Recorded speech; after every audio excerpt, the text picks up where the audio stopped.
Hello student, this is me Aradhna Singhal from Divyansh English classes, and today we are going to start the second chapter, The Sound of Music. And the very first part of this chapter is Evelyn Glennie listened to music without hearing it. कि किस तरीके से Evelyn ग्लैनी, this is the name of a girl who is the main character in this chapter, and how she listens the sound without hearing it, कि कैसे वो बिना सुने music को महसूस करती है और कैसे उसको समझती है। बिना सुने it means is deaf totally, वो बिल्कुल डीफ है, वो बिल्कुल सुनने में सक्षम नहीं है। और कैसे वो म्यूजिक को फील कर रही है और कैसे वो अपना कैरेक्टर इसमें बनाती है, कैसे वो अपने आप को इसमें एबल बनाती है और कैसे वो सक्सेसफुल हो जाती है म्यूजिक के फील्ड में, in spite of her deafness, अपने डीफनेस के होते हुए भी, अपने बहरेपन के होते हुए भी। Okay, so let's start the chapter from the first part.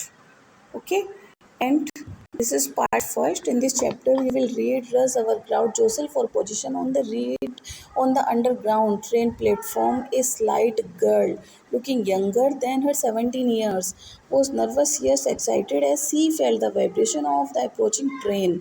Here Russ our crowds Joseph the position on the underground train. It means जो होता है रस क्या होती है, हड़बड़ी, अवर क्या होता है, समय, क्षण यानी कि पल। ठीक है, हड़बड़ी के समय जो क्राउड्स होती है, भीड़ होती है, वो क्या करती है, जोसल करती है। The meaning of जोसल is push रफली. What is the meaning of जोसल? Push रफली. रफली यानी कि धक्का मुक्की करना, पुश करना, है ना। रफली बुरे तरीके से पुश करना, धक्का मुक्की करना। जोसल करती है फॉर पोजीशन, पोजीशन पाने के लिए, स्थिति बनाने के लिए। जैसे हम किसी को आगे पीछे धकेल कर अपने आप को उसमें एडजस्ट करने की कोशिश करते हैं, that is called jostle for position. On the underground train platform यानी कि जो अंडरग्राउंड रेलवे प्लेटफॉर्म है, उस स्थान पर पोजीशन पाने के लिए जो हड़बड़ी के समय की भीड़ है, वो क्या करती है, प्रयास करती है अपनी पोजीशन पाने के लिए। तभी ए स्लाइड गर्ल, स्लाइड यानी कि बहुत ज़्यादा स्मॉल एंड थिन, बहुत ज़्यादा पतली लड़की, लुकिंग यंगर देन हर 17 ईयर्स, सी 17 ईयर्स ओल्ड, वो 17 साल की, और उससे कैसे लगती है, वो यंगर लगती है। यंगर मीन्स अपनी उम्र से भी वो छोटी लगती है। S C felt the vibration of the approaching train, उसने फील की वाइब्रेशन, वाइब्रेशन यानी कि कंपन उसने फील किया। वाइब्रेशन का मीनिंग क्या होता है, कंटिन्यूअस शेकिंग मूवमेंट। वाइब्रेशन का मीनिंग होता है लगातार शेकिंग, हिलते हुए जो मूवमेंट होती है, एक्टिविटीज़ होती हैं। ठीक है, जब हम कंपन फील करते हैं तो that is called vibration of the approaching. The meaning of approaching is coming. The meaning of approaching is coming. आती हुई ट्रेन का कंपन फील करती है वह लड़की रेलवे प्लेटफॉर्म पर. It was your very first day on the prestigious royal academy of music in London. ये उसका पहला दिन था. It was the first day, ये उसका पहला दिन था इसमें, रॉयल संगीत अकेडमी में, जहाँ पे वो परफॉर्म करने वाली थी. Okay, and daunting enough for any treasure fresh from Scottish farm, यानी कि जब किसी बड़े प्लेटफॉर्म पर, जैसे कि एक स्कॉटिक फॉर्म की बात दी हुई है, स्कॉटिक फॉर्म यानी स्कॉटलैंड का एक फॉर्म है, उस पर परफॉर्म उसको करना था.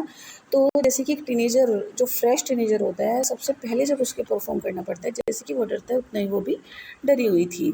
But this aspiring musician, aspiring का मीनिंग क्या होता है, डिजायरिंग, है ना, जो बहुत ज़्यादा किसी चीज़ के लिए बहुत ज़्यादा इच्छुक होता है. ठीक है, इस डिजायरिंग टीनेजर को, म्यूजिशियन को के लिए क्या करना था, फेस टू बिगर चैलेंज, एक बड़ी चुनौती का सामना करना था, जो प्रोफाउंडली, प्रोफाउंडली यानी इंटेंसली, यानी कि seriously.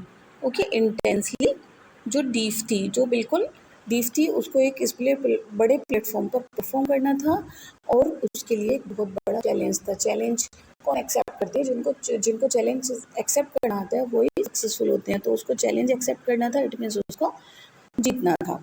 Okay, now we will read from this part. Evelyn Glennie's loss of hearing had been gradual. Evelyn Glennie का, this is the name of the girl. Okay, Evelyn Glennie का जो loss of hearing था, जो सुनने की क्षमता थी, वो कैसी होती जा रही थी, ग्रेजुअल होती जा रही थी. ग्रेजुअल का मीनिंग होता है स्टेप बाय स्टेप, कम, है ना, धीरे धीरे वो कम हो जा रही थी. Her mother remembers noticing something was wrong when the 8 years old Evelyn was waiting to play the piano. उसकी मदर जो है, उसकी जो मदर थी, वो क्या करती है, रिमेम्बराइज करती है, याद करती है कि जब वो 8 वर्ष की थी, 8 years old थी, तो उसने वेटिंग कर रही थी वो पियानो पे बजाने के लिए. उसकी मदर ने उसको बुलाया कि वो पियानो को प्ले ऑन करे, यानी कि उसको बजाए. बट शी कुडंट हियर, उसने नहीं सुना क्योंकि सी कांट हियर, वो सुन नहीं पाती थी। तो उसकी मदर को नोटिस हुआ कि सी इज अनेबल टू हियर, कि वो सुनने में असमर्थ है। They called her name and C didn't move, उन्होंने उसका नाम बुलाया, उन्होंने यानी उसके पेरेंट्स ने उसका नाम बुलाया और वो हिली भी नहीं। I suddenly realise she had not heard, मैंने अचानक रियलाइज़ किया, मैंने अचानक अनुभव किया। आई कौन है? उसकी मदर। उसकी मदर बोलती है कि मैंने अचानक अनुभव किया सी हैड नॉट हियर्ड, कि उसने नहीं सुना। Says Isabel Glennie, Isabel Glennie is the name of her mother. Isabel Glennie कहती है। फॉर क्वाइट ए वाइल, थोड़ी देर के बाद Evelyn manage to conceal, conceal का मीनिंग क्या होता है? छिपाना। ठीक है, कंसील का मीनिंग होता है कीप सीक्रेट, सीक्रेट रखना। ठीक है, तो एवलिन ने छिपाना कंटिन्यू रखा। हर ग्रोइंग डीफनेस, अपने ग्रोइंग डीफनेस, अपने बढ़ते हुए डीफनेस को फ्रॉम फ्रेंड्स, अपने फ्रेंड्स से, एंड टीचर्स, अपने टीचर से। बट बाय द टाइम, किंतु समय के साथ सी वॉज 11, जब वो 11 मार्क्स की हो गई, हर मार्क्स हैड डिट्रियोटेड। डिट्रियोटेड का मीनिंग क्या होता है? डिट्रियोटेड का मीनिंग होता है बिकेम प्रोग्रेसिवली वर्स।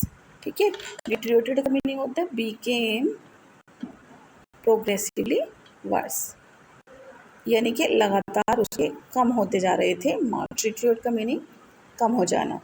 ठीक है, ख़राब होते जा रहे थे उसमें। तो उसके टीचर ने क्या रियलाइज़ किया? उसके टीचर ने रियलाइज़ किया कि and her head mistress urged her parents to take her to a specialist, और उसकी हेड मिस्ट्रेस ने उसको अर्ज किया, आग्रह किया उसके पेरेंट्स से कि उसको किसी स्पेशलिस्ट के पास ले जाए।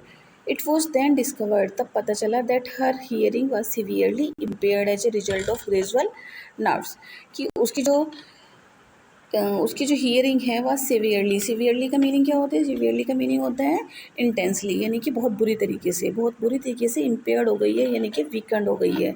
What is the meaning of severely? Severely का मीनिंग होता है इंटेंसली, इंटेंसली यानी कि बहुत बुरी तरीके से। इंटेंसली, इंटेंसली बहुत वीकेंड हो गई है, बहुत कम हो गई है। वीकेंड, वीकेंड किसका मीनिंग होता है? वीकेंड होता है इम्पेयर्ड, इम्पेयर्ड यानी कि वीक हो गई, जो उसकी सुनने की क्षमता है वो बहुत ज़्यादा कम हो गई है। As a result of gradual nerve damage, यानी कि कोई उसकी नस दब जाने के कारण। Okay, and they were advise, उनको एडवाइस दिया गया, उनको सलाह दी गई that she should be fitted with hearing aids, कि उसको कोई मशीन वगैरह प्रोवाइड कर दी जाए जिससे वो सुन सके।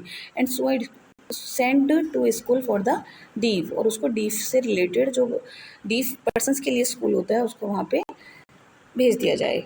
एवरीथिंग सडनली लुक्ड ब्लैक, सब कुछ कैसा लगने लगा उसको? काली दिखाई देने लगी सारी चीज़ें।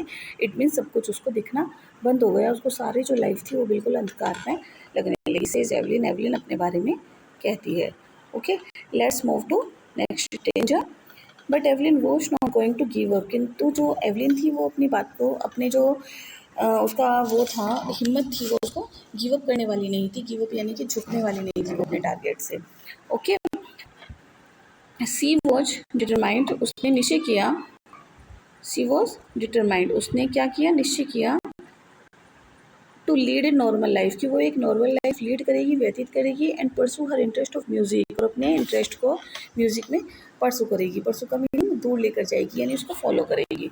ठीक है, उसको म्यूजिक में अपने इंटरेस्ट को फॉलो करेगी, यानी कि बढ़ाएगी, follow. Okay, next. Okay, pursue an interest in music. One day she noticed, यहाँ से हम रीड कर रहे हैं। One day she noticed a girl playing a xylophone, उसने नोटिस किया कि एक लड़की जाइलोफोन बजा रही थी। जाइलोफोन क्या होता है? एक म्यूजिकल इंस्ट्रूमेंट होता है जिसपे वुडन बार्स होते हैं डिफरेंट डिफरेंट लेंथ पर, है ना। तो जाइलोफोन बजा रही थी। एंड डिसाइडेड, तो उसने निश्चय किया, she wanted to play it too, कि वो भी इसको बजाना चाहती है।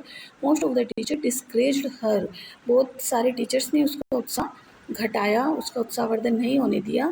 But परकुशनलिस्ट Rouf Forbes, Rouf Forbes किसका नाम है?